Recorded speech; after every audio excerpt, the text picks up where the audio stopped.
आज हम urinary catheterization करेंगे।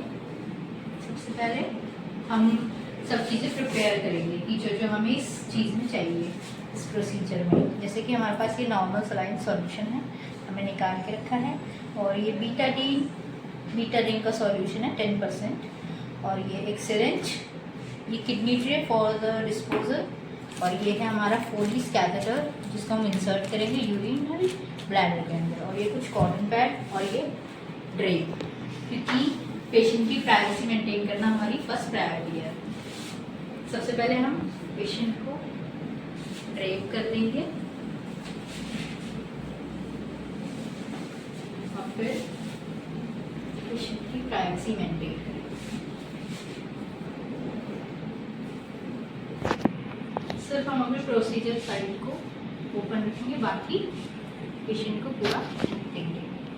वैसे फीमेल्स में फ्लेथॉटमी पोजीशन का यूज़ करते हैं जब हमें यूरिनरी ब्लैडर कैथेटराइजेशन करना होता है, जो कि कुछ ऐसी होती है, बट अभी स्टिल हमारे पास मैनेक्विन है, हम इसको ऐसे ही करेंगे नॉर्मली। सबसे पहले हमको ये जेनाइटल एरिया है, यहाँ पे बहुत सारे बैक्टीरियाज भी हो सकते हैं, इसलिए सबसे पहले हमको कॉटन पैड से इसको क्लीन करना है।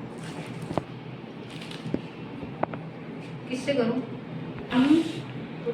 हम अक्सर देखो गॉज पीसेस का यूज़ करते हैं, बट आज हम कॉटन का यूज़ कर रहे हैं, अभी वो अवेलेबल नहीं है। हम इसको पहले नॉर्मल सलाइन से क्लीन करेंगे, उसके बाद पोविडीन आयोडीन हमारे बीटाडीन सॉल्यूशन से क्लीन करेंगे। हम करेंगे सेंटर टू पेरिफेरी जाएंगे, क्योंकि हमें बैक्टीरियाज को हमारी प्रोसीजर साइट से दूर लेके जाना है, तो इसीलिए हम इसको सेंटर टू पेरिफेरी करेंगे।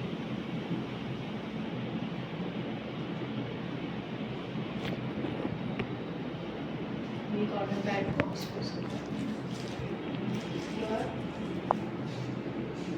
बीटाडीन सॉल्यूशन से क्लीन करना।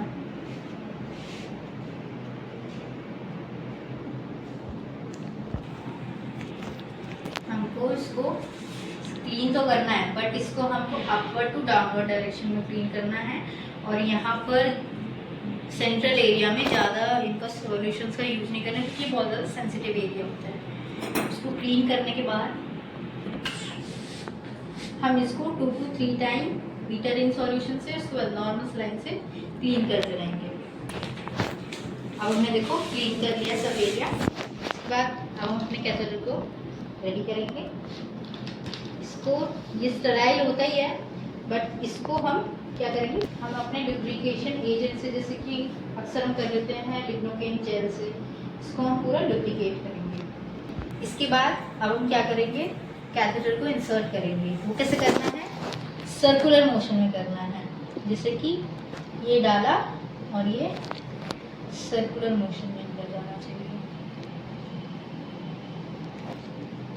जैसे कि अभी हमारा अंदर जा चुका है। अब ये कैसे कंफर्म होगा कि ये ब्लैडर के अंदर कब चले गया है? जब हमारे कैथेटर में यूरिन ड्रेनेज स्टार्ट हो जाए। इसको हम ड्रेनेज बैग से अटैच करके रखेंगे।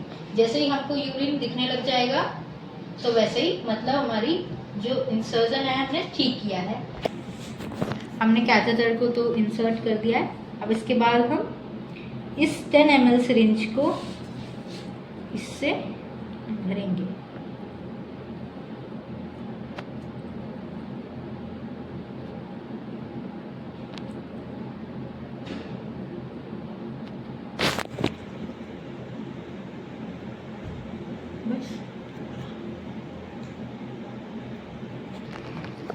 वैसे कैथेटर के ऊपर लिखा भी रहता है कि इसको कितने वाटर से फिल करना है। अब हम इसको वाटर से ही क्यों फिल करते हैं? क्योंकि जैसे कि हम ईटी ट्यूब में करते हैं, तो उसको करने से क्या होता है कि हमारी ट्यूब ट्रैकिया में फंस जाती है। बट अगर यहाँ हम एयर डालेंगे, तो ऐसा हो भी सकता है कि जो हमारा कैथेटर है वो डिस्प्लेस हो जाए अपनी पोजीशन से, इसलिए इसको बिल्कुल ठीक करने के लिए ऐसा करते हैं। अब देखिए, जैसे कि हमने इसको फिल कर दिया वाटर से, अब इसको बाहर देखो, ये बाहर नहीं आ रहा है, इसका मतलब ये सक्सेसफुली लग गया है। हमारा जो बलून है वो भी पूरा इन्फ्लेट हो गया है। अब हम इसको क्या करेंगे, अब हम इसको सिक्योर करेंगे। इसको हम सिक्योर करते हैं पेशेंट की थाई पर ऐसे। तो हम इसको सिक्योर करेंगे पेशेंट की थाई पर। हम टेप का